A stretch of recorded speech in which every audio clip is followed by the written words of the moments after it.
Bilis itong dinala ni Xiao Xiao sa isang nakahandang bitag sa tulong ng mga taga-nayon na sinubukan nilang patayin ang halimaw. Ngunit nagawa nitong makatakas at ibinalik ang atensyon kay Xiao Xiao. Hanggang sa ma-corner si Xiao Xiao sa isang bangin. Desperado na kumilos para iligtas ang kanyang anak na babae. Isinakripisyo ng punong nayon ang kanyang sarili sa pagkaladkad sa halimaw kasama niya habang pareho silang bumulusok sa kalaliman ng bangin. Sa ibang lugar isang monghe na nagngangalang Tang at ang kanyang tatlong alagad ay naglalakbay pakanluran. Nang makarating sila sa isang tulay na patungo sa isang malayong nayon. Habang papalapit sila sa pasukan ng nayon ay sinalubong sila ng palakpakan ng mga palaso mula sa mga taga-nayon na napagkakamalang mga demonyo dahil sa kanilang hitsura. Sa kabila ng pagpapaliwanag ni Tang sa kanilang pakikipagsapalaran. Ngunit ang mga taga-nayon ay galit sa mga demonyo. Si Xiao Xiao na ngayon ay ang punong nayon ay nag-utos sa kanyang mga tao na ipagpatuloy ang pag-atake. Si Wukong na kanina patahimik na nagmamasid sa wakas ay namagitan. Gamit ang kanyang tungkod, nagawa niyang maharangan ang mga palaso. Kasabay nito isang halimaw ang gustong atakihin ang nayon, ngunit hinarangan ito ni Wukong. Ang dalawa ay humantong sa isang matinding laban. Hindi nagtagal ay nagawang madaig ni Wukong ang demonyo at inihulog ito sa kailaliman ng bangin. Nang nasaksihan ang walang kahirap-hirap na tagumpay ni Wukong, binago ni Xiao Xiao ang kanyang saloobin at inanyayahan si Tang at ang kanyang mga kasama sa isang piging bilang karangalan. Sa panahon ng kapistahan nakaramdam si Tang ng aura ng kamatayan na nananatili sa mga taga-nayon. Ipinaliwanag ng nakatatanda na ang nayon ay nasa paanan ng Mount Seto. Nabunyag na ang mga taga-nayon ay mga inapo ng Shiyu clan na minsang namuhay ng mapayapa sa pamamagitan ng pangangaso at pagsasaka. Subalit nitong mga nakaraang taon nagbago ang lahat, ang lupain ay napuno ng mga halimaw na lalong naging matalino. Pagkalipas ng 3 taon ang mga halimaw na ito ay naging mga demonyo na pinamumunuan ng 3 demonyong hari.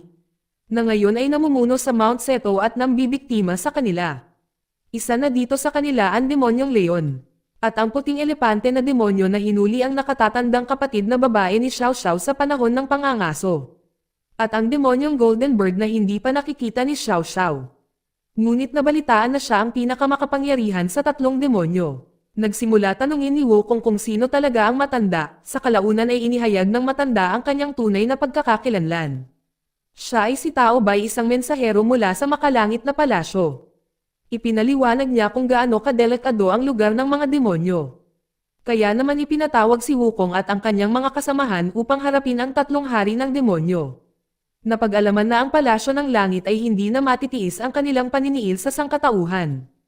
At lalong lumala ang isang pagtitipon ng 1,000 mga demonyo ay nalalapit na kung saan ay magpapalakas lamang sa kanila na gumawa ng higit pang kaguluhan sa mundo ng mga tao.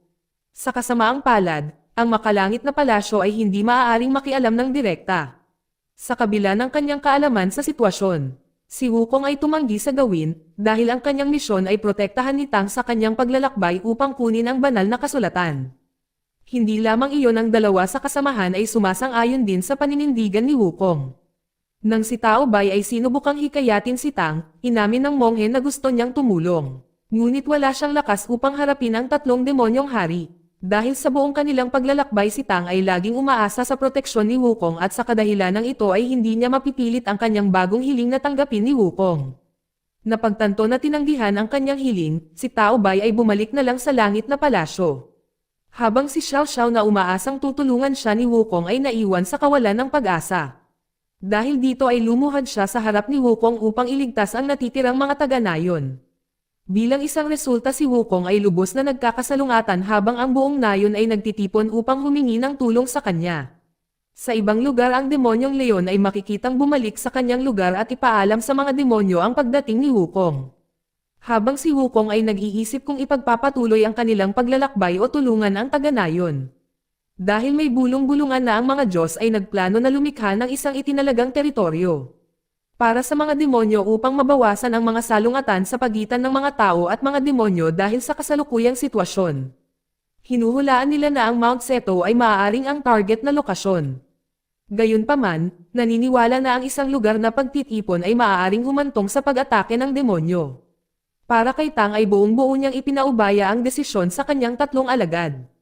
Hindi nagtagal pagkatapos lumitaw si Xiao Zuo sa pintuan na nagpahayag na siya ay pupunta sa pugad ng 3 hari ng demonyo upang iligtas ang mga nabihag na taga-nayon. Kung hindi siya makabalik, hinihiling lamang niya na isaalang-alang ni Tang at ng kanyang mga kasamahan ang kanilang desisyon na protektahan ang natitirang mga taga-nayon. Sa wakas ay pumayag si Wukong na tumulong. Kinaumagahan ang tatlo ay dumating sa pasukan ng kuweba ng demonyo. Bago pumasok ay nasaksihan nila ang isang grupo ng mga demonyo na nagdadala ng mga bihag na tao upang lamunin. Nang makita ito, binago ni Wukong ang kanilang plano. Nagpasya silang tatlo na magkunwaring mga demonyo na dumalo sa pagtitipon ng 1,000 demonyo. Kahit na ang pinuno ng demonyong grupo na si Baguo, ay naghinala sa amoy tao ni Xiao Xiao. Ngunit si Wukong ay naglagay sa kanya ng buntot. Sa sandaling matagumpay nilang makumbinsi si Bagua, ang tatlo ay dinala sa kuweba kung saan ang tatlong demonyong hari ay naninirahan. Sa loob ng mga demonyo ay nagsimulang ihanda ang mga bihag para sa kanilang malungkot na kapalaran. Inutusan ni Wukong ang kanyang mga kasama na tulungan ang mga demonyo. Nang ang lahat ay umalis, si Wukong ay nagpahayag na siya ay nagdala ng mga regalo para sa hari ng demonyo. Dahil dito si Bagua ay sabik na dinala si Wukong sa pugad ng tatlong hari. Gayunpaman, bago sila dumating ay mabilis na pinatahimik ni Wukong si Bagua at nawalan siya ng malay. Samantala sina Xiao Xiao, sa wakas ay nakarating sa lugar kung saan ang mga nahuli na tao ay nakakulong. Si Xiao Xiao ay agad na sinalakay ang mga demonyong nagbabantay sa lugar. Sa ibang lugar, ang demonyong leon ay binalaan ang puting demonyong elephant tungkol sa lakas ni Wukong. Para talunin si Wukong, gumawa sila ng plano na kainin si Tang. Sa paniniwalang ang kanyang laman ay magbibigay sa kanila ng napakalaking lakas. Ilang sandali si Bagua biglang muling lumitaw na nagbabala sa mga demonyong hari na dumating na si Wukong. Ipinaliwanag niya na si Wukong ay naghahanda upang salakayin ang tatlong hari. Pabalik sa lugar ng bilangguan pagkatapos talunin ang nagbabantay na mga demonyo. Si Xiao Xiao ay nagsimulang maghanap sa kanyang kapatid na babae. Ngunit hindi niya nahanap ang kanyang kapatid. Napagtanto ang panganib, na mabilis na pinalaya ni Xiao Xiao ang mga taga-nayon. Habang ang kanyang kasama ay nakikipaglaban sa mga bagong dating na demonyo. Samantalang ang pagbabalat kayo ni Wukong ay nalantad at natagpuan niya ang kanyang sarili na nakakulong sa isang matinding pakikipaglaban. Habang lumalaban, dumating ang kasama ni Wukong. Nakakita ng pagkakataon ang puting elepante at umatake kasunod ng demonyong leon na nilamon sina Wukong. Gayunpaman, nang sa loob na sila ng tiyan ng demonyong leon ay lumaban si Wukong na naging sanhi ng labis na pananakit ng demonyong leon. At walang magawa ang demonyong leon ay humingi ng awa kay Wukong. Nangako na utusan ang kanyang mga kampan na huminto sa pag-atake sa mga tao. Sinabi niya na tatamaan siya ng kidlat kung sisirain niya ang kanyang pangako. Nangako rin siyang palayain ang lahat ng nabihag na mga taga-nayon, na kumbinsido sa kanyang mga pangako. Nagpasya si Wukong na magtiwala sa kanya at lumabas sa tiyan ng demonyong leon. Kinaumagahan, tapat sa kanilang salita ang demonyong leon at ang puting elepante na demonyo ay pinalaya ang lahat ng mga taga-nayon. Ngunit pagdating sa kapatid ni Xiao Xiao, sinabi ng puting elephant siya ay nabigo sa kanilang paghuhuli. Habang ang grupo ay pabalik na sa nayon, ang Golden Eagle Demon ay nakuha ang presensya ni Wukong. Noong gabing iyon, nagdaos ang nayon ng isang pagdiriwang bilang parangal sa pagpapalaya ng mga bihag. Gayunpaman, sa panahon ng kapistahan ay iniulat ng isang taga-nayon na ang dalawang demonyo ay dumating sa nayon para imbitahan si Wukong sa Mount Seto. Gusto nilang ipakilala si Wukong sa Golden Eagle Demon. Ngunit ang kasamahan ni Wukong ay walang tiwala sa dalawang demonyo. Gayunpaman ay tiwala si Wukong sa kanyang kakayahan na panghawakan ang mga ito. Kahit na ang imbitasyon ay naging isang bitag. Pagkaraan, si Wukong ay dumating kung nasaan ang Golden Eagle Demon. Pagkatapos ay sinimulan ng Golden Eagle Demon manipulahin si Wukong, na nagmumungkahi na ang isang makapangyarihang figure na tulad niya ay hindi dapat pigilan ng gininto ang bilog sa kanyang ulo.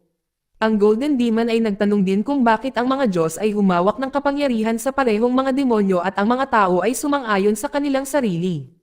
Si Wukong ay sumang-ayon sa pananaw ni Golden Eagle Demon. Gayunpaman, ang ipinagkaiba niya sa mga demonyo ay hindi niya kailanman inapi ang inosente. Si Wukong ipinaliwanag din na ang gintong bilog sa kanyang ulo ay nagsilbing paalala na panatilihing kontrolado ang kanyang kapangyarihan na pumipigil sa kanya na kumilos ng walang ingat. Sa pagdinig nito, hindi maiiwasang mainas ang Golden Eagle Demon. Tinawag si Wukong na isang utusan ng mga Diyos. Dahil dito lumalim ang tensyon sa pagitan ng dalawa, na para bang sisiklab ang isang malaking laban. Para pakalmayan ang sitwasyon, ang demonyong leon ay humakbang para pakalmayan ang Golden Eagle Demon na nag-aapoy pa rin sa galit. Habang si Wukong na parehong bigo sa mga panunuyan ng Golden Eagle Demon ay nagpasya na bumalik sa nayon. Sa kasamaang palad, pagdating niya ay natagpuan niya na maraming mga taga-nayon ang naging biktima ng malupit na pag-atake. Nang tanungin ni Wukong kung sino ang may gawa, ipaliwanag ni Xiao Xiao na ang Golden Eagle ang may kagagawan.